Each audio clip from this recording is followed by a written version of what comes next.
A Costa Rica é um pequeno país da América Central que faz fronteira com o Panamá e a Nicarágua, além das deliciosas e cobiçadas águas do Caribe. Ali, antes da invasão espanhola, viviam os guetares, chorotegas e borucas. Com a chegada dos invasores, foram destruídos e conquistados em nome do ouro. Como os demais espaços da região, Costa Rica foi colonizada e transformada em fazenda, principalmente de café e açúcar. Bem mais tarde, sob o domínio da malfadada United Fruit, passou a cultivar e exportar bananas. O país acabou entrando para a história como que realizou a primeira eleição livre e sem fraudes em toda a América Latina. Foi em 1890, quando então se elege José Joaquim Rodrigues, e desde aí, apesar de não ter sido uma eleição com voto direto, mantém o mito de que vive sob uma tradição democrática sem máculas. Coisa que não é bem verdade, uma vez que já viveu também seus golpes de Estado e guerra civil. Foi justamente essa guerra que levou ao poder José Figueres Ferrer, que também entrou para a história como aquele que aboliu o exército do seu país, isso no ano de 1948. Ferrer criou uma nova constituição, nacionalizou os bancos, enfrentou a United Fruit e também os mercenários.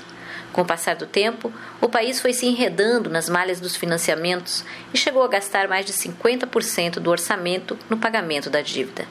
Em 1986, declarou moratória e levou o povo ao sacrifício ao criar um plano de ajustes para salvar as finanças. Sí, digamos que en Costa Rica estamos viviendo una nueva fase de luchas populares. Claro que hay un continuum histórico en estas luchas, pero ahora se manifiestan de diferente forma. Hoy se manifiestan en luchas campesinas por la tierra, en luchas indígenas por recuperar el territorio, en luchas comunitarias contra proyectos hidroeléctricos, contra megaproyectos.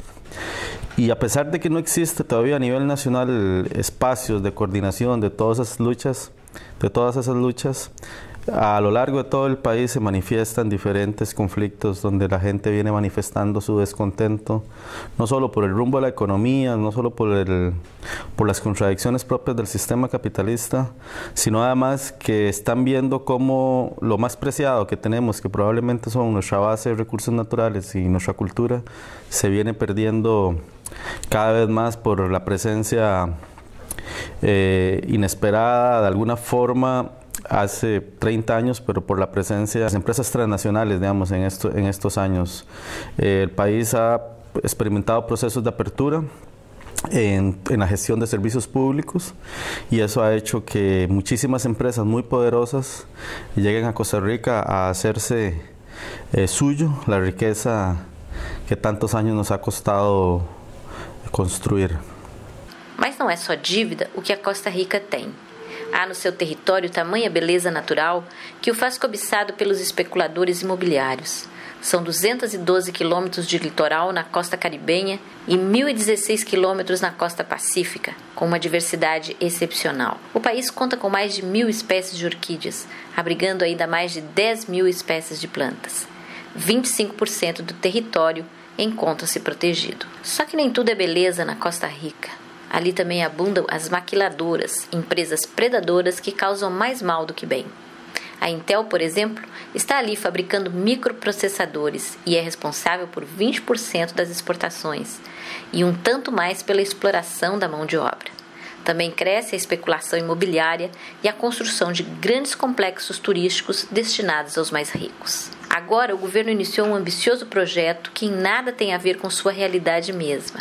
É o da construção da barragem de Iquiz, com a qual se pretende gerar 660 megawatts de energia, investindo o que nunca antes foi investido em qualquer obra no país, quase 2 bilhões de dólares.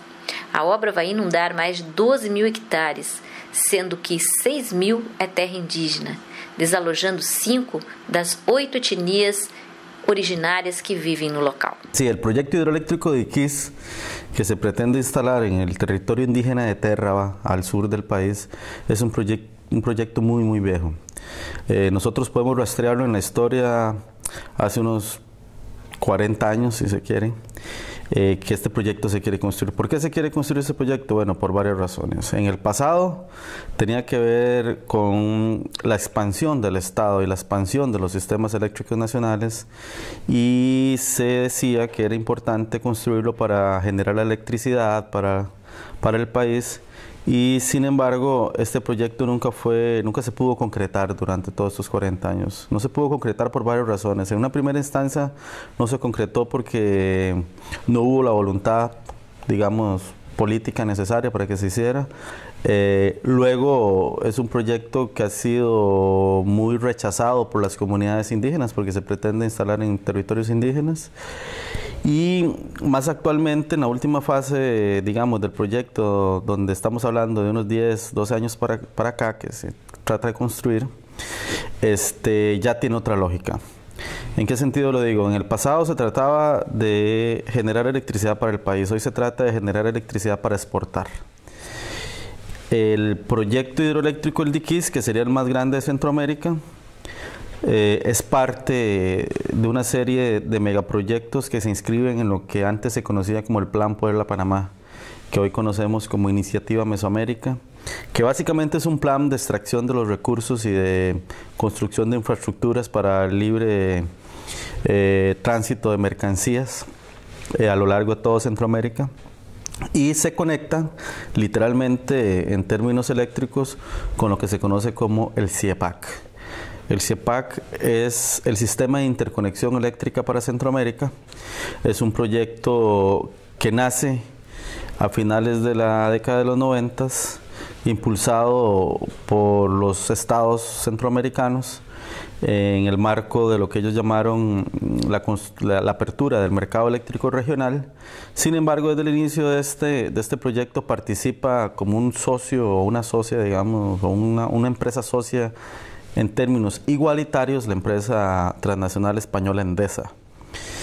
Esta empresa desde el principio tenía la octava parte de las acciones. Hoy comporta un 11.11% de las acciones porque han entrado a jugar otra empresa privada colombiana y ha entrado en el marco del CIEPAC la Comisión Federal de Electricidad de México.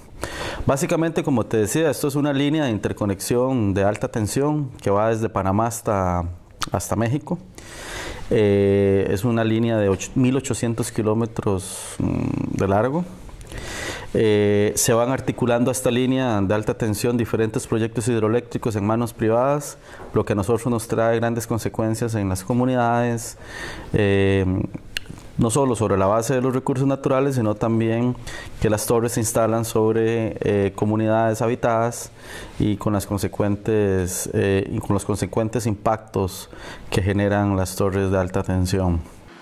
As comunidades têm realizado uma luta titânica quanto ao projeto, que, na verdade, faz parte de um corredor destinado a enviar energia aos Estados Unidos. Desse corredor também deverá fazer parte a usina de Belo Monte, que o governo brasileiro quer construir na Amazônia.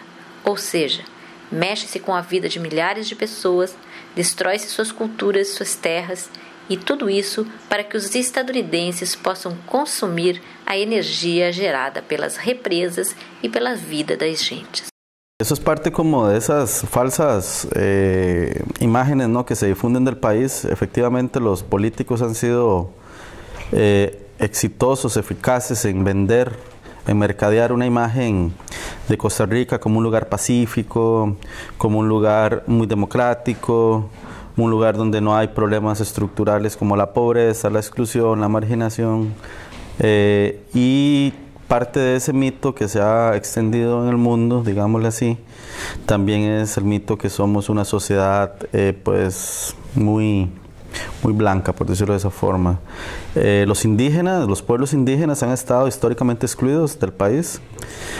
Sin embargo, a pesar de ser un país muy pequeño, tiene muchísima diversidad cultural. Hablamos de 8 pueblos originarios, con sus cosmogonías respectivas, distribuidos en 24 territorios a lo largo del país y con 5 idiomas que aún se hablan. Es muy reciente, digamos, el tema de que las reivindicaciones de los pueblos indígenas se articulan con otras reivindicaciones populares. Por mucho tiempo los hermanos y las hermanas indígenas han luchado por su derecho y bueno, esto se ve plasmado en una serie de leyes que a pesar de todo, aunque no son leyes integrales ni que respetan como punto de partida el derecho consuetudinario, sí, en alguna medida hay algunos derechos ahí expresados como el derecho a la tierra. Las comunidades indígenas, la tierra es colectiva, no se puede vender, no se puede mercadear, no se puede transferir, como se dice en la propia ley. Sin embargo, todo esto es letra muerta en las leyes porque la práctica y la realidad es que los pueblos indígenas hoy pierden su territorio, tienen grandes amenazas, no solo por megaproyectos, sino amenazas reales de que cierren territorios.